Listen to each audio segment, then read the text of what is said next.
Hi, Nick from Old Fashioned Nights, and today I'm going to go over my design for my movable outdoor TV stand. I've been looking at adding a television in my backyard patio for a while now. I wanted to be able to go outside on a Saturday or Sunday, late morning, early afternoon, to just go outside, relax, and watch a football game. But one of the issues I ran into was that my backyard patio faces east. And a lot of the setups I saw online involve permanently securing your television to the side of your house, which in my case wasn't practical because of the sun. I didn't want to be watching a football game and dealing with the glare. I also didn't really like the idea of permanently securing a television in one location. I really wanted some flexibility of where I could place it. So I decided to design something that I could easily move around my patio, and this is what I came up with. Now here is what I'll call revision A of my design, which I'll explain more in a bit. I wanted to make sure everything would be sturdy, so I use cross-lap joints and dado joints. I then would take those joints and secure them with leg screws. I also use deck screws to secure the miter base supports and pocket holes to hold the board behind the TV. The additional board behind the TV was added to give my TV wall mount hardware more material to hold on to. For my wheels, I found these adjustable workbench casters, which would allow me to move and lock it in place where I like. Now, one of my biggest concerns I had with this design is that it would have a high center of gravity and be top heavy, which could potentially pose a tipping hazard. To ease my mind on this, I wanted to add some weight to the base, but I just didn't want to add weight. I wanted to add something that looked nice. I found this half barrel planter at Menards and designed the spacing between my two upright posts to fit it in. I then would add a couple of bags of potting soil to weigh it down and put flowers in it to look nice. Now, I mentioned I call this my Rev A design. That's because when I initially came up with the design, I wanted to reuse this old TV mounting hardware I had. I would then go ahead and purchase one of those outdoor TV covers to protect the television from the elements or the weather. But halfway through building it, this Storm Shell outdoor TV enclosure decided to go on sale. So like a football quarterback, I called an audible and I added some additional secondary support structure to work with the new mounting hardware that came with the Storm Shell. Another issue that I ran into was size constraints. Found out that once I was done building it, I couldn't fit it under my garage or through my gate. Yeah. So what I ended up doing was shortening the height as well as reducing length to get it to fit under my garage as well as through my gate. Oversight on my part, and I paid what I like to call the stupid tax, but now here is the final design.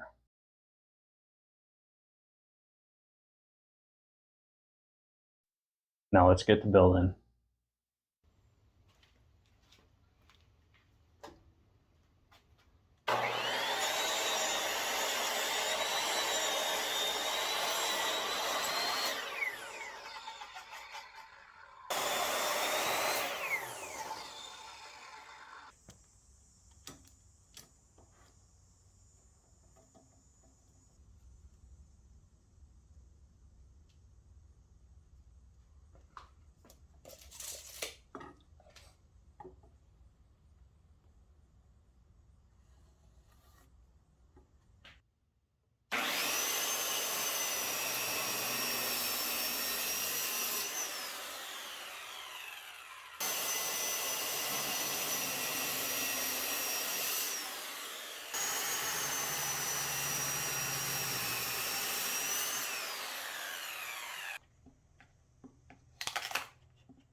Now here's the part of the video where I pull in Audible and I add the additional support as well as trimming the width of it as well as the height. But before I get into that, if you like what you're seeing, please go ahead and hit that like and subscribe. It really helps me out a lot and helps the channel grow. All right, let's get back to it.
regular season, trailing by 7. Now that's the design for my movable outdoor TV stand, and I've tested it out a bunch, and it works real nice. I enjoy it. The freedom to be able to move it wherever you like on your patio, and it's been through a couple of storms, and no water leaked into the television. Everything's working great, and I'm really happy with it. It came out really nice. So again, if you enjoyed what you saw, please hit the like and subscribe, and I'll see you again next time. Thanks.